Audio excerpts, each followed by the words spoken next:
शनाया रूपल को अपने साथ हॉस्पिटल ले जाने लगी। जब दोनों उस प्राइवेट रूम से बाहर निकल गई, आहान ने विकी भाई से कहा, thank you so much Vicky भाई, आपका यह एहसान मैं हमेशा याद रखूंगा। दूसरी तरफ हॉस्पिटल में रूपल की ट्रीटमेंट अच्छे से हो गई थी। जब शनाया अपनी बातें कर रही थी, एकदम से रूपल ने अपने बेस्ट फ्रेंड से सवाल करते हुए कहा, शनाया, तुम आहान के बारे में डिटेल में क्या क्या जानती हो? आहान के बारे में? मैं कुछ समझ नहीं पा रही।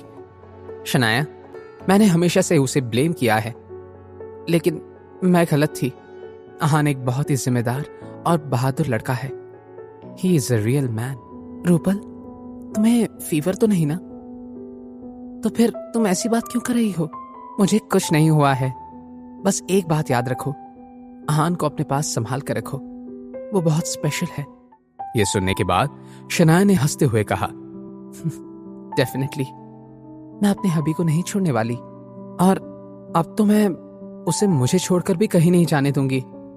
अगली सुबह जब आहान शनाया के बारे में सोचते हुए हॉस्पिटल के कॉरिडोर से चल रहा था, उसने एक अजीब सी बात नोटिस की।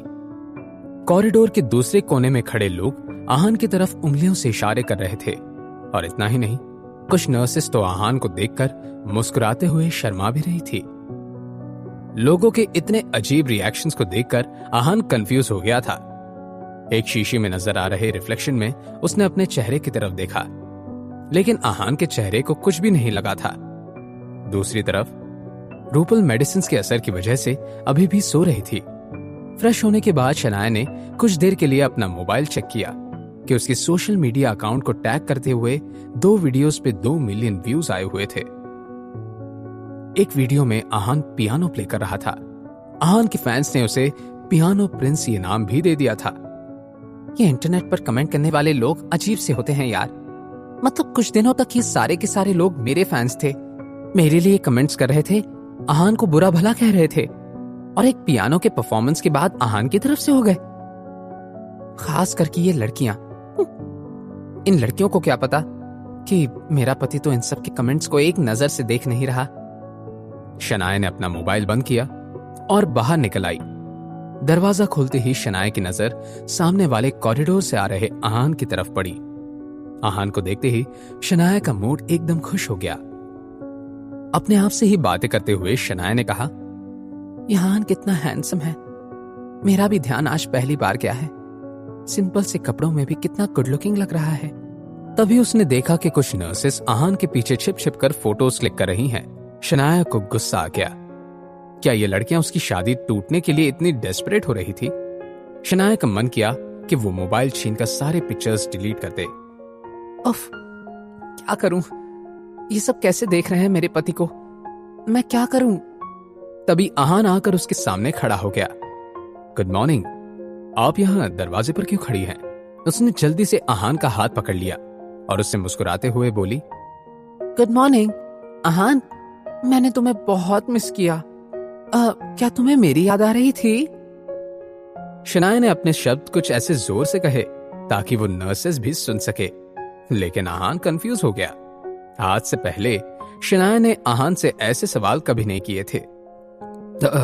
याद, आपने मुझे याद किया? बहुत ज्यादा। आहान बहुत ही ऑकवर्ड हो रहा था। शनाया ने नजरें चुराते हुए आहान की नजर उसके होठों पर जा रुकी और उसके कल रात की वो सडन किस याद आ गई। आहान ने अपने आप से ही कहा, शनाया, शायद अब मेरे साथ कंफर्टेबल होने लगी है। ये तो अच्छी बात है। उसने फिर शनाया के हाथ पर अपनी पकड़ और बोला, आपको भूख लगी होगी ना? मैंने आपका पसंदीदा ब्रेकफास्ट बनाया है, चलिए साथ में नाश्ता करते हैं। और आहान की आंखों की गहराई को देखते हुए शनाया ने कहा, तुम बहुत अच्छे हो। वैसे आहान, कुछ दिनों से मेरे दिमाग में एक बात चल रही है। मेरी दादी कहती थी कि पत्नी को अपने पति को नाम से नहीं बुलाना चाहिए, तो क्यों ना मैं तुम्हें प्यार से कुछ बुलाऊं? शनाया की बात सुनकर आहान स्माइल करने लगा। क्यों नहीं, आप मुझे क्या कहकर बुलाना चाहती हैं? शनाया आहान को क्या नाम देने वाली थी? क्या आहान और शनाया की शादी अब एक असल शादी में तब्दील होने वाली थी? शनाया और आहान की जिंदगी में आगे और क्या क्या होने वाला है?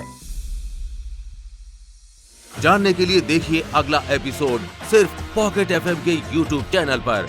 और सीक्रेट अमीरजादा के सारे एपिसोड्स को सुनने के लिए डिस्क्रिप्शन में दी हुई लिंक से डाउनलोड कीजिए पॉकेट एफएम ऐप।